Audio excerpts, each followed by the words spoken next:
Every night, a drum thumped behind Kola's house. Not from a festival, not from the village elders. It was calling him out, and it knew a secret he had buried for years. Kola lived in a small village surrounded by thick forest and tall grasses that whispered when the wind blew. Every evening, as the sun dipped behind the hills, he would hear a soft, steady drumbeat coming from behind his house. At first, he thought it was the wind playing tricks or perhaps the village elders performing some ritual. Yet the drumbeat continued night after night, always keeping him awake, always echoing in the empty spaces of his small room. He would pull his blanket tightly around himself, pretending to sleep, but the rhythm would sneak into his ears and refuse to let him rest. The villagers rarely noticed Kola's discomfort. Life in the village was simple and quiet, with children running through the dusty streets and goats grazing near the riverbank. Kola, however, carried a secret he had kept locked inside for years. It wasn't something anyone else could easily guess. The drum seemed to know, almost as if it was calling him out, demanding something he was not ready to give. That night,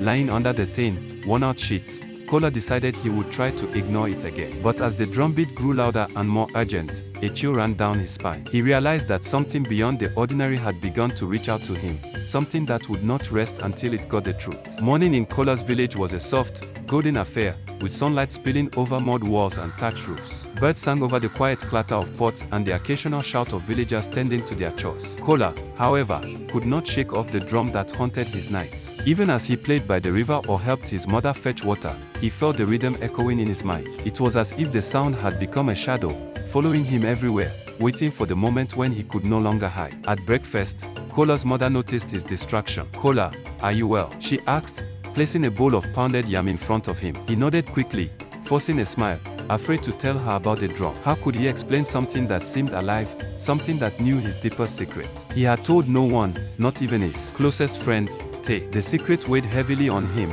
pressing against his chest like a heavy stone. Kola wondered if the drum had always been there or if it had begun because the secret had grown too large to hold. That day, as he walked through the village, he swore he could hear the faint, distant thumping even with the sun blazing above. It was no longer just a sound, it was a warning. That evening, Kola sat outside his small house, the sky painted in shades of orange and purple. The village had quieted down, and only the occasional bark of a dog or the soft hoot of an owl broke the calm. He clutched his knees, staring at the ground, waiting for the drum to begin. When it did, it was soft at first, almost hesitant, then grew into a steady, demanding rhythm. His heart pounded in time with it. Kola wanted to run, to hide, but his feet felt heavy. He realized he could not escape the drum, and it was as though it had grown inside the walls of his home, breathing, alive, waiting for him to face what he had hidden for so long. He thought about the lie, the one he had kept since he was small. It seemed trivial when he first told it, a simple fib to protect someone's feelings, but over the years it had grown like a shadow over his life.